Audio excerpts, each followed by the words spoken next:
خواتي خواتاتي اهلا وسهلا مرحبا بكم يا جماعة الخير مساء الخير عليكم bonsoir tout le monde دازو الفلاون السلام عليكم j'espère que vous allez bien j'espère que vous vous portez bien. Nous avons longuement fait nos recherches, recoupé nos informations, parlé de multiples sources et nous avons passé pratiquement plusieurs heures à réaliser ou rédiger une synthèse qui a servi de base pour réaliser cette émission très importante. Très importante pourquoi? Parce que hier, le mercredi 6 septembre 2023, un événement très particulier a eu lieu, un événement qui devrait être top secret, qui ne devrait pas être rendu public, mais le ministère de la Défense nationale a fait le choix de rendre public un appel téléphonique qui a été effectué par le directeur de la CIA, la célèbre agence centrale de renseignement américaine, l'un des services secrets les plus célèbres du monde, si ce n'est pas le service secret le plus puissant, le plus célèbre du monde, William Joseph Burns, qui est l'un des décideurs américains les plus influents depuis de longues années. On ne va pas parler de son parcours aujourd'hui, on va se concentrer d'abord sur les enjeux de cet appel. Le patron de la CIA, William Joseph Burns, a appelé Saïd Chegreha, le chef d'état-major de l'armée algérienne. Une discussion a eu lieu entre les deux hommes. Le ministère de la Défense nationale a confirmé cette information, a rendu public cette information, une fois n'est pas coutume, alors que normalement ce genre d'échanges et de conversations sont censés rester secrètes et confidentielles. Mais le ministère de la Défense nationale a préféré le rendre public. Pourquoi et comment et qu'est-ce qui s'est passé? C'est pas anodin que l'armée algérienne, que le ministère de la Défense nationale rend public une telle information que le patron de la CIA, Joseph Burns, a contacté Saïd Chegreha, dans lesquels, d'ailleurs, le communiqué du ministère de la Défense nationale, il explique que les discussions ont un appel téléphonique du directeur de l'agence centrale de renseignement américaine, lors duquel les questions d'intérêt commun ont été évoquées. Donc, monsieur le général d'armée Saïd Chegreha, chef d'état-major de l'armée nationale et populaire, a reçu le mercredi 6 septembre 2023 un appel téléphoné du directeur de l'agence centrale de renseignement américain, William Joseph Burns, lors duquel les questions d'intérêt commun ont été évoquées. Les discussions ont également constitué une opportunité pour les deux parties d'exprimer leur satisfaction du niveau de coordination sécuritaire atteint notamment dans le domaine de la lutte antiterroriste. Un communiqué laconique qui ne dit absolument rien, qui ne veut d'ailleurs rien dire, que ce communiqué n'a aucun objectif si ce n'est celui de confirmer et d'informer l'opinion publique nationale et surtout internationale que Chegreha a parlé à la CIA, que c'est la CIA qui a parlé avec Chegreha plutôt, que c'est la CIA qui s'est intéressée à Chegreha et que s'est entretenue avec lui au téléphone. Et d'ailleurs, c'est une première, parce que normalement, le vis-à-vis du chef de la CIA, ce n'est pas Chegreha. Normalement, c'est le patron des services secrets. Or, en Algérie, il n'y a pas de patron des services secrets. Je l'ai dit mille fois, il y a une anomalie avec laquelle vit notre pays, une anomalie dangereuse et qui risque de nous coûter très très cher. Les services secrets en Algérie sont morcelés. Il n'y a plus de patron, ni de coordinateur, ni de directeur des services secrets depuis mai 2019, date de l'emprisonnement de Béchir Tartaï. Il y a le renseignement intérieur, il y a le renseignement extérieur, il y a le renseignement technique, il y a des directions de lutte contre la subversion, contre le terrorisme, etc. Mais il n'y a pas une organisation centrale des services secrets qui est chapeautée et supervisée par un haut responsable. C'est une anomalie dans l'histoire de l'Algérie depuis son indépendance, et cette anomalie crée des vides politiques et des vides au niveau de la coordination entre les principales agences de renseignement algériennes qui sont, encore une fois, normalement le cœur battant dans la lutte contre l'insécurité, contre les multiples menaces qui peuvent provenir de l'étranger ou de l'intérieur du pays. Et les services secrets, comme la CIA et les États-Unis d'Amérique, c'est l'un des piliers du développement de la sécurité d'un pays. Alors, Chegreha n'est pas normalement le vis-à-vis direct de William Joseph Burns, qui dirige la CIA depuis le 19 mars 2021. Son vis-à-vis aurait pu être, dans le meilleur des cas, général-major Mehmet Jebbar, qui est le patron du renseignement extérieur. Puisque normalement, les relations avec les autres services secrets des pays étrangers, normalement, ça relève du renseignement extérieur et non pas du renseignement intérieur. Mais William Burns a préféré parler directement et s'entretenir directement avec Saïd Chegreha. Pourquoi? Alors, très important, rappelez-vous, Yajma'a, Belli, où sera le 9 août 2023. Le 9 août 2023, Anthony Blinken, secrétaire d'État des États-Unis d'Amérique, secrétaire d'État responsable du département d'État, c'est-à-dire l'équivalent du ministre des Affaires étrangères dans un autre pays, puisque aux États-Unis d'Amérique, on parle de secrétaire d'État. Anthony Blinken avait reçu Ahmed Attar, le ministre algérien des Affaires étrangères. Et le contenu des échanges entre Ahmed Attaf et Anthony Blinken n'ont jamais été dévoilés au grand public. Le département d'État des États-Unis d'Amérique a fait un communiqué dans lequel il a axé notamment sa communication sur le fait que les deux, Ahmed Attaf, le chef de la diplomatie algérienne, a été invité à Washington pour parler essentiellement du Niger et des problèmes qu'il y a au Sahel. Ils ont aussi parlé de la paix en Ukraine, de la situation en Ukraine et Niger.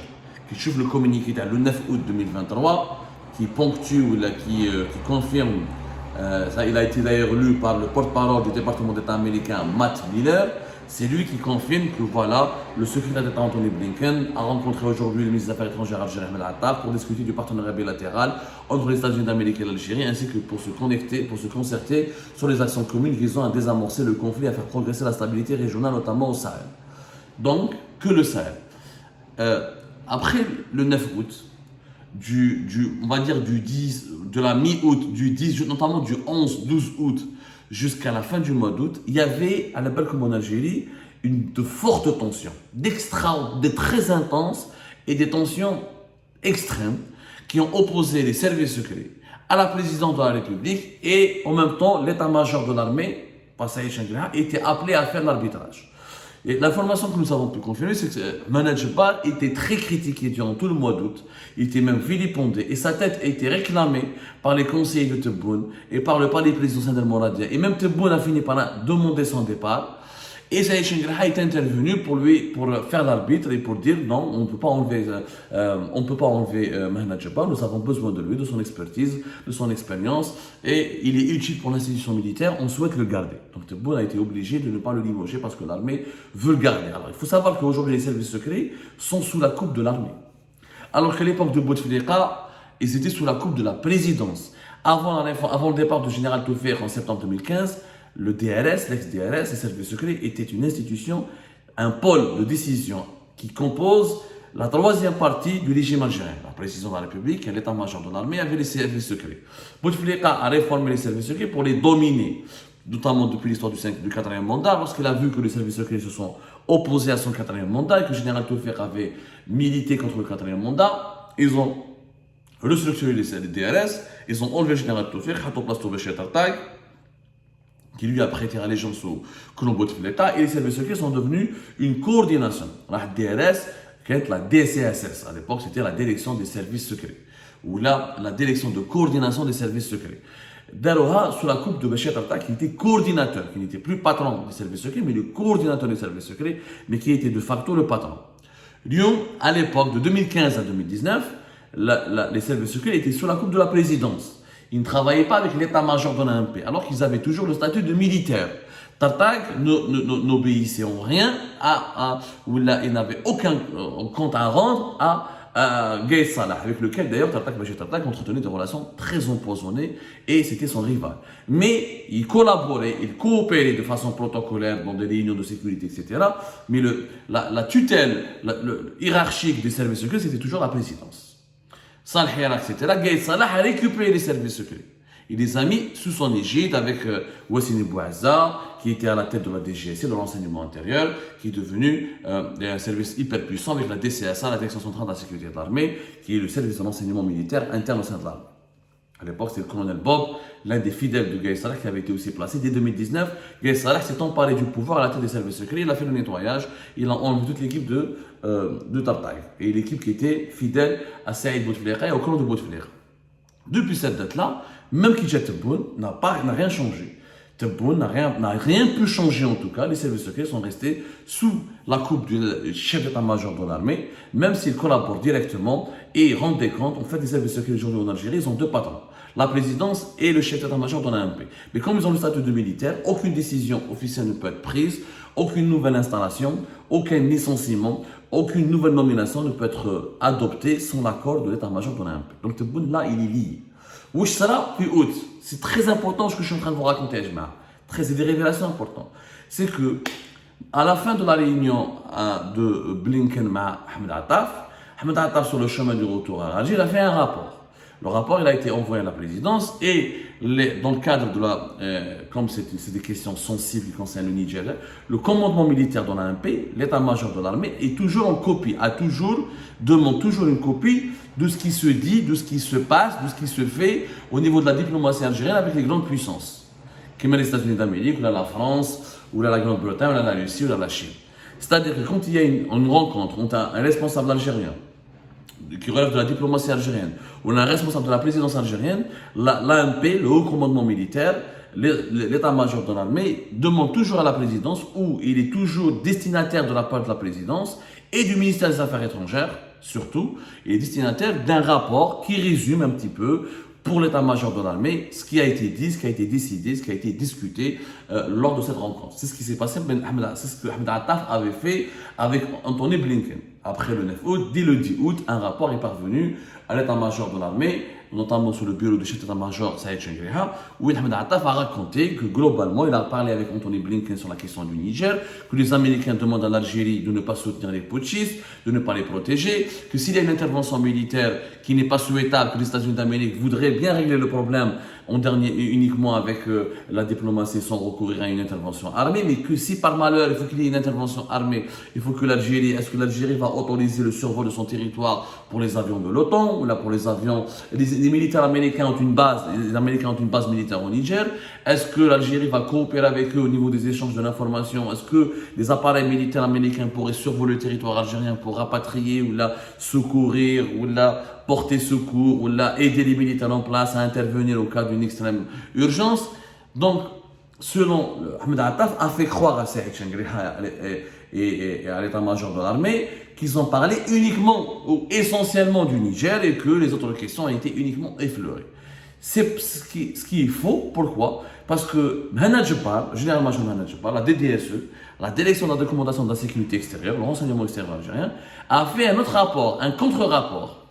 2 ou 3 jours après, Mohamed Jebbar remet un rapport à Saïd Chengriha, un rapport qui lui est parvenu en main propre, sans passer par la présidence, alors qu'Ahmed Attaf, son rapport est passé par la présidence, et il a été donné en copie à l'état-major de l'armée.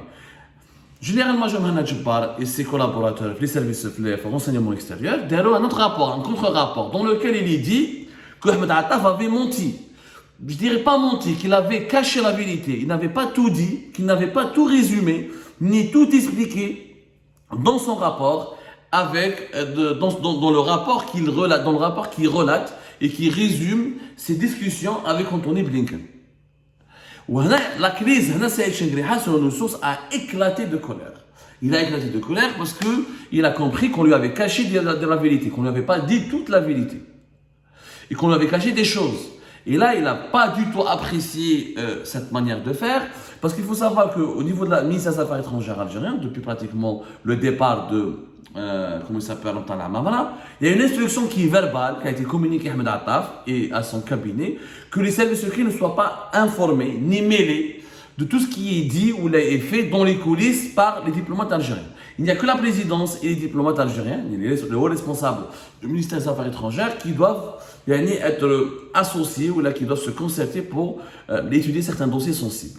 Or, en Algérie, ça ne se passe pas comme ça. Toujours, la tradition d'Algérie, c'est que les services secrets accompagnent toujours le ministère des Affaires étrangères dans tout ce qui est entrepris sur la scène internationale. Les services secrets doivent surveiller, doivent encadrer, doivent ensuite faire des rapports détaillés pour informer l'institution militaire et pour informer aussi la présidence. Sauf que cette fois-ci, ils ont été mis à l'écart. Attaf a appliqué l'instruction verbale d'Abdelmajid Tebboune et de ses conseillers. Il n'a pas tout dit de ce qui a été dit, de ce qui a été discuté réellement avec Anthony Blinken dans sa réunion. Il a résumé une partie de la discussion. Et là, Saïd Chengriha a appris la vérité, s'est énervé parce qu'au cours de cette réunion, Blinken ou Ahmed Attaf, ils n'ont pas parlé que du Niger. Ils ont parlé de la Russie, de l'armement russe que l'Algérie souhaite acheter, du repositionnement de l'Algérie qui a un virage russe à 180 degrés, de cette nouvelle alliance militaire qui a été conclue ou qui a été négociée entre l'Algérie et la Russie de Vladimir Poutine. Ils ont parlé aussi du Maroc. Est-ce que l'Algérie un jour va accepter une médiation avec le Maroc ou là et quel serait le médiateur que l'Algérie va accepter? Le risque d'une guerre entre l'Algérie et le Maroc.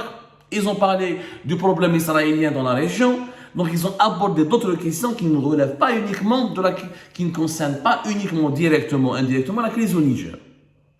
Et les Américains, on va faire une autre émission tout à l'heure pour l'expliquer. D'ailleurs, les services secrets russes viennent de le dire. Ils viennent de faire fuiter ces informations. Les Américains ont établi une nouvelle stratégie, c'est d'éliminer tous les dirigeants africains qui sont susceptibles de transformer leur pays ou de transformer leur région, leurs États, en États satellitaires de la Russie.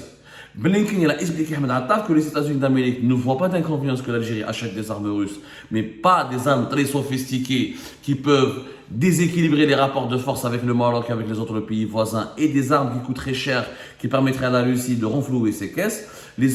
Certains services antimissiles, certains radars, certaines armes sophistiquées russes, les États-Unis d'Amérique ne souhaitent pas que l'Algérie les déploie au niveau de l'Afrique du Nord. Et les États-Unis d'Amérique ne voudraient pas que l'Algérie devienne une base militaire russe à travers laquelle des militaires russes pourraient faire des opérations, ou là, faire des exercices militaires, ou là, éventuellement s'implanter militairement en Algérie. Les Américains sont contre ces deux principes, comment on appelle ça, pour eux, il s'agit de deux dérives, deux lignes rouges qu'il ne faut pas franchir.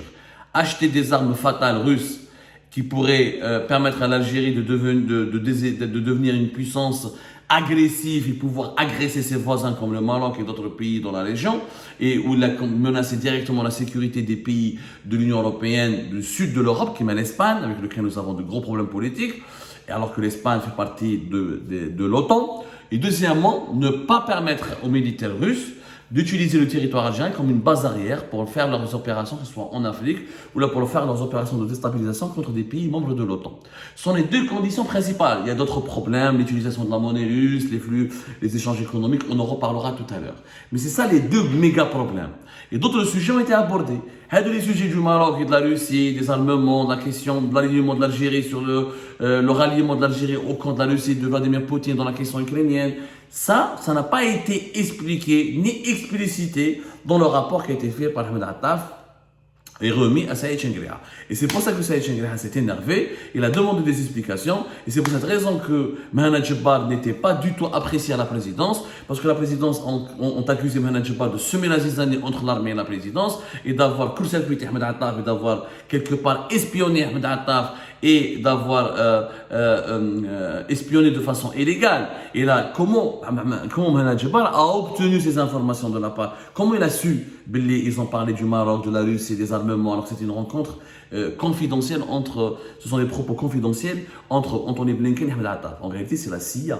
C'est la CIA qui a donné toutes les informations au service secret algérien, parce que la CIA a compris que Ahmed Attaf allait contourner, que Ahmed Attaf et Abdelmajid Tebboune allaient contourner ou détourner l'institution militaire, ou la court-circuiter pour détenir à son échelle que les informations sensibles qui ont été abordées dans la rencontre avec Blinken. Or, la CIA et l'establishment américain ne fait pas confiance à Abdelmajid Tebboune, ne veut pas se contenter en tout cas de traiter avec l'Algérie en parlant uniquement avec Abdelmajid Tebboune.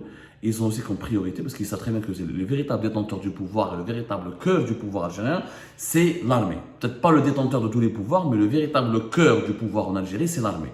Et c'est pour cette raison que la CIA a donné cette information à Mohamed Jebbar, pour que Mohamed Jebbar fasse un rapport à Chengriha, pour que Chengriha ensuite demande des explications avec Tebboune. Et c'est dans ce cadre-là que cet appel téléphonique a eu lieu entre Chengriha et le chef de la CIA, le patron de la CIA, M. Burns. Et nous allons expliciter, ou là nous allons faire une petite pause là et revenir sur ce sujet dans une prochaine émission, parce qu'il y a beaucoup de détails, beaucoup d'informations, certains il faut la prendre en compte confidentielle, il y a des analyses à faire aussi. Je préfère m'arrêter là, la suite dans la prochaine émission, Inch'Allah.